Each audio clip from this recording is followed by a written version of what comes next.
సినీ కార్మికులకు ప్రభుత్వం అండగా ఉంటుందన్నారు మంత్రి వివేక్ వెంకటస్వామి. రవీంద్ర భారతిలో మూవీ, టీవీ, డిజిటల్ ఆర్టిస్టుల పుష్కర మహోత్సవానికి మంత్రి వివేక్ వెంకటస్వామి చీఫ్ గెస్ట్ గా హాజరయ్యారు. త్వరలోనే మరో సమావేశం ఏర్పాటు చేస్తామన్నారు మంత్రి. ప్రభుత్వం నుంచి కార్మికులకు ఏదో ఒక లాభం చేకూరేలా చేస్తామని హామీ ఇచ్చారు. ఆర్టిస్ట్ పెన్షన్ కోసం ఢిల్లీ స్థాయిలో మాట్లాడుతానని చెప్పారు. ఇక ఆర్టిస్టులంతా ఒకే యూనియన్ గా ఉండి కోట్లాడాలన్నారు వివేక్.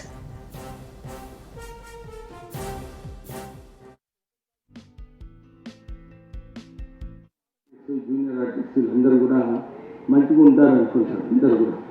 కానీ నేను ఇంటర్మీడియట్ మెడికల్ కాలేజ్లో ఉన్నప్పుడు హనుమంతరావు గారు అని వరంగల్ నుంచి జూనియర్ ఆర్టిస్ట్ ఉంది. వారు ఎప్పుడు చెప్పేవారు అన్నమాట, మరి బుర్రకథలు చెప్పేది. కానీ హైదరాబాద్కి వచ్చి ఏదో ఒక ఫిలింలో యాక్ట్ చేయాలని చాలా తపన ఉండేవారికి. సో వారు చెప్పేవారు అన్నమాట, ఎన్ని కష్టాలు ఉన్నాయి జూనియర్ ఆర్టిస్ట్, ఏంటి సమస్యలు ఉన్నాయని చెప్పి వారు ఎప్పుడు కూడా మేము మాట్లాడుకున్నప్పుడు చెప్పేవారు. అప్పుడు నాకు కొంచెం అనుభవం వచ్చింది. నిజంగానే ఈ ఇండస్ట్రీలో ఒక స్ట్రగుల్ ఉంటుంది. అందరికీ కూడా డైలీ ఉద్యోగం ఉండదు. మూవీ ప్రొడ్యూసర్స్ వారు ఎప్పుడు పిలిచినా అప్పుడు రావాలి, ఎన్ని గంటలు పని చేయించుకుంటారు అంటే ఇవన్నీ అన్ప్రెడిక్టబుల్ అన్నమాట.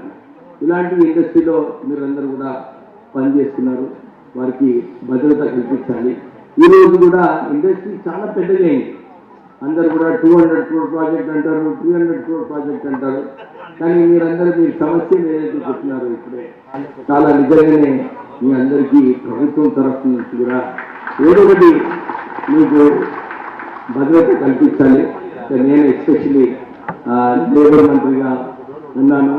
మీ సమస్యలు ఏదైతే ఇప్పుడే చెప్పారో డెఫినెట్లీ నేను ఇమీడియట్లీ ఒక మీటింగ్ పిలిపించి మీ సమస్యలను ఎట్లా పరిష్కరించాలో డెఫినెట్లీ మీరు ఏదో ఒక లాభం పొందేలాగా చేస్తాను. మీరు ఏదైతే అసోసియేషన్ చాలామంది ఉన్నారు, అసోసియేషన్ నాకు తెలుసు. ఇంత పెద్ద అసోసియేషన్ మీ అందరికీ కూడా ఒక మంచి ఆఫీస్ బిల్డింగ్ అవసరం. నేను కలెక్టర్ గారికి ఆల్రెడీ రాయడం జరిగింది.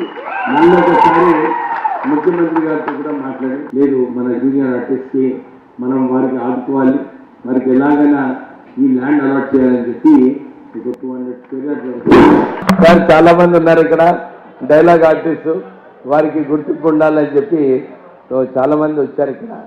మీరు సమస్యలు డెఫినెట్లీ మేము గవర్నమెంట్ తరఫు నుంచి పరిష్కరిస్తామని చెప్పి మీకు మళ్ళీ ఒకసారి భరోసా. ఇంకొక demand, free health insurance scheme through Aarogyasri అని చెప్పి మీరు అన్నారు.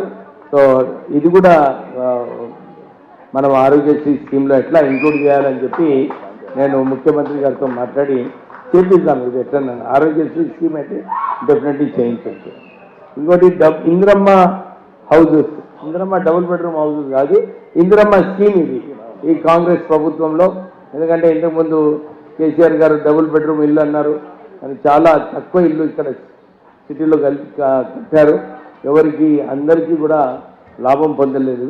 అందుగురించి అప్పుడు కూడా చాలామంది ఇదే కోరినారు అనమాట, సార్ మాకు కూడా 3-4 lakhs ఇస్తే మేము మా ఇల్లును మంచిగా చేసుకుంటాము, మీరు స్కీమ్ చేంజ్ చేయండి అని చెప్పి ఆ రోజుల్లో కూడా చాలామంది రిప్రజెంట్ చేయడం జరిగింది. కానీ ఈసారి కాంగ్రెస్ ప్రభుత్వం వారే స్కీమ్ ద్వారా ఎవరికైతే అర్హతలు ఉన్నారో వారికి ఈ స్కీమ్ ద్వారా మనం ఇందిరమ్మ ఇల్లులు ఇచ్చే అవసరము. నేను మొన్న కూడా జూబ్లీ పోయినప్పుడు చాలామంది ఇదే డిమాండ్ చేస్తారు, సార్ మాకు ఇందిరమ్మ ఇల్లులు ఎట్లైనా కల్పించాలని చెప్పి వారు కోరడం జరిగింది. నేను రివ్యూ మీటింగ్ త్వరలోనే తీసుకుంటున్నాను మన జూబ్లీస్ కోసము. అప్పుడు చర్చించినప్పుడు ఈ విషయం కూడా మీ గురించి నేను మాట్లాడుతున్నాను. ఆర్టిస్ట్ పెన్షన్ ఇది స్పెషల్గా తీసుకురావాల్సి వస్తుంది. ఎందుకంటే already central government scheme. So Jupally Krishnarao గారు ఇప్పుడు వస్తారు, డెఫినెట్లీ ఢిల్లీలో కూడా మాట్లాడి మీరు ఒక రిప్రజెంటేషన్ ఇవ్వండి. నేను కూడా ఢిల్లీకి రాస్తాను, ఇన్ఫర్మేషన్ అండ్ బ్రాడ్కాస్టింగ్ మినిస్ట్రీలో వస్తుంది కదా, నేను వారితో మాట్లాడి అందరికీ వచ్చేలాగా ప్రయత్నం చేద్దాం. కానీ దానిలో మినిమం నెంబర్ ఆఫ్ ఇయర్స్ ఉండాలి, లేకుంటే అందరూ కూడా ఇంక్లూడ్ చేయాలంటే కష్టం అవుతుంది గవర్నమెంట్కి. సో మీ అన్ని ఇష్యూస్ కూడా డెఫినెట్లీ ఏదో ఒక ముందుకు వెళ్దామని చెప్పి మీ అందరికీ భరోసా ఇప్పిస్తూ మీరందరూ కూడా ఒక విషయం, movie artist, digital artist, dialogue writers అందరూ కూడా మీరు స్ట్రాంగ్ యూనియన్ ఉండాలి. మీరు స్ట్రాంగ్ యూనియన్ ఉన్నప్పుడే మీ డిమాండ్ కూడా ఎవరన్నా ఒప్పుకుంటారు.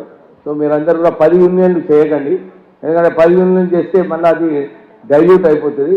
మీరు ఒకటే యూనియన్లో ఉండి ఆ యూనియన్లో కొట్లాడండి. మీ హక్కుల గురించి మీరు ఏదైతే అనుకుంటున్నారో అది రిప్రజెంటేషన్ గవర్నమెంట్కి ఇస్తే మేము కూడా ఒక యూనియన్తో డీల్ చేయడం మాకు చాలా సులభంగా ఉంటుంది.